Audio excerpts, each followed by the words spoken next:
Are के त्यागी गाजियाबाद। मैं आज ब्रिक्स समिट पे कुछ कहना चाह रहा हूँ आपसे। 15वीं ब्रिक्स समिट में जोहान्सबर्ग में संपन्न हुई है, जिसमें मिस्टर रिसेल रामफोसा दक्षिण अफ्रीका के राष्ट्रपति हैं, ने सर्वसम्मति से घोषणा की कि 6 नए देश ब्रिक्स का हिस्सा बनेंगे और 1 जनवरी 2024 से उनको ब्रिक्स की सदस्यता दे दी जाएगी। एक्सपेंडेड ब्रिक्स 11 सदस्यों के साथ ब्रिक्स प्लस कहलाएगा और इनफैक्ट यूएसए के डर से और डॉलर की आक्रामकता के कारण करीबन 40 देश ब्रिक्स की सदस्यता लेने को आतुर हैं, कतार में हैं, जिनमें से अभी मात्र 6 सदस्यों को सदस्य बनाया गया है।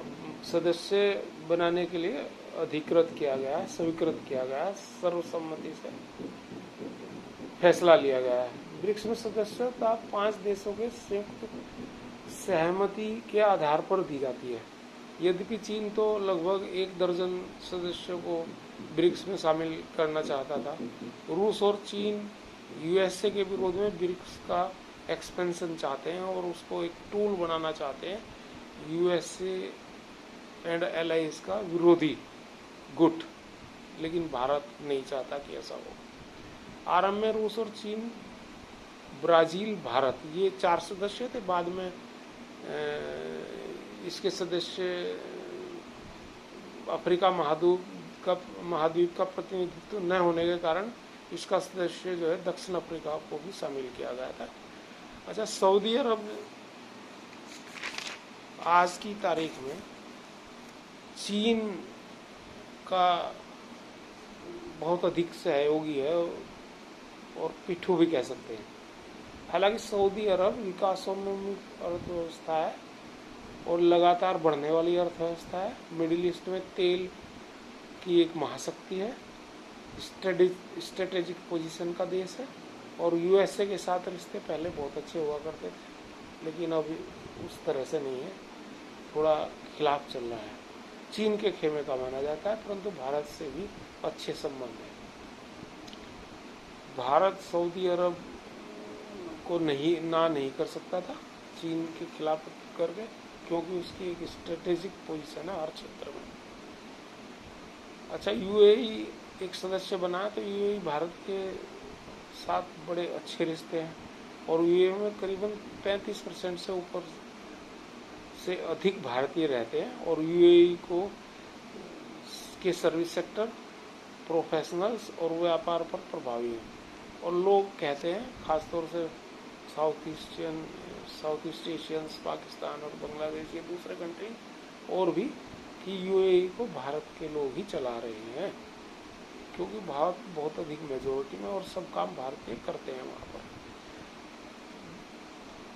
भारत से व्यापार भी यूएई का बहुत होता है।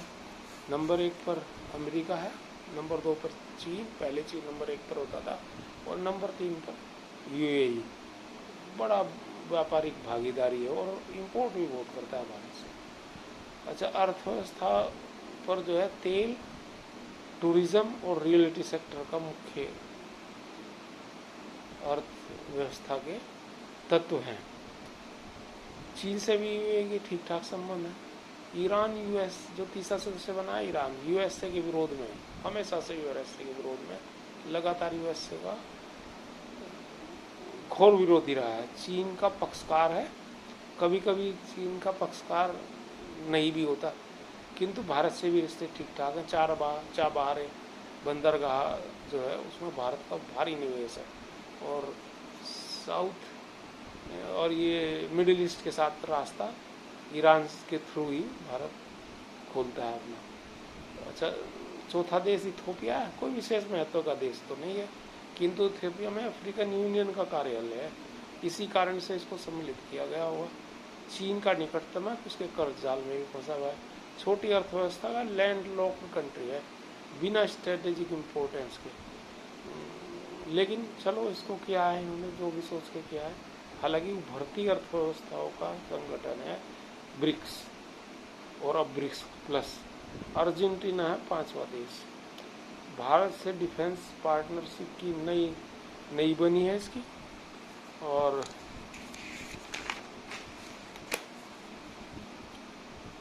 सामरिक रूप से भारत का आजकल नया पार्टनर बना है, किंतु चाइना के साथ भी इसके अच्छे रिश्ते हैं और पक्षकार है चाइना का। चीन भारत के बीच एक तरह से न्यूट्रल रहता है। ब्रिक्स अब एक बड़ा संगठन बन गया और कहीं ना कहीं G20 को टक्कर देता है। अच्छा हाँ, एक छठा देश इजिप्ट एकदम भारत का पक्षधर है। पुराने टाइम से भारत के रिलेशन बढ़िया, बीच में थोड़े धीमे हो गए थे, अभी हमारे प्रधानमंत्री मोदी जी वहाँ गए थे, लेकिन अब बढ़िया है और अच्छा भारत के साथ उसका व्यापार सहयोग है। हालांकि अर्थव्यवस्था उसकी थोड़ी डाउन है, पाकिस्तान की तरह से लटके झटके वाली, लेकिन फिर भी उसको बनाया है। स्टेट और स्वेज नहर वहाँ से पास होती है, स्ट्रेटेजिक लोकेशन का वो देश है, वो पुराने से अच्छा देश है। अच्छा, गत वर्षों में ब्रिक्स की उपयोगिता बहुत ज़्यादा बढ़ गई, बहुत अधिक बढ़ गई। एक और बहुत ही बड़ी पॉपुलेशन को रिप्रेजेंट करता है और ग्लोबल इकोनॉमी में भी इसका रिप्रेजेंटेशन अब बड़ा हो गया। अब 11 देश हो गए हैं, तो 1 जनवरी 2024 से तो बड़ा रिप्रेजेंटेशन इसका हो गया। पहले भी 31% पॉपुलेशन और 14% ग्लोबल इकोनॉमी को ये रिप्रेजेंट करता था। ब्रिक्स की एक अपनी करेंसी भी बनाने की चर्चा होती रहती है, जो निश्चय ही USA के डॉलर और यूरोपियन यूनियन को खासी टक्कर देगी। भारत का ब्रिक्स प्लस में एक विशेष स्थान है, किंतु इसमें इंडोनेशिया को असंभावी रूप से शामिल किया जाना चाहिए था। हो सकता है आगे करें। मैक्सिको भी इस श्रेणी में आता है, शामिल होनी चाहिए, लेकिन मैक्सिको स्वयं ही तैयार नहीं चाह रहा था, उसने मना कर दिया। हाँ, चीन, पाकिस्तान और उसके गुट के टर्की जैसे कुछ देशों को इसमें जो है शामिल करने की इच्छा रखता है और कोशिश करता है, जिसे भारत बिल्कुल भी स्वीकार नहीं करता।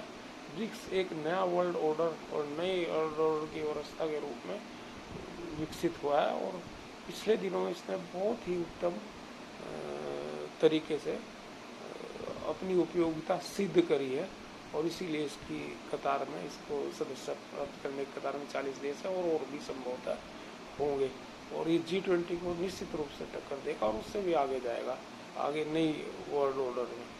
लेकिन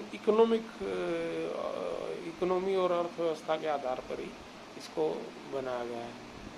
वैसे तो जापान, भारत, अमेरिका और ऑस्ट्रेलिया का जो संगठन है वो भी इकोनॉमी के आधार पर वो चीन के अगेंस्ट है, पर ये इसमें ऐसा नहीं है। धन्यवाद साथियों। आर के त्यागी, गाजियाबाद।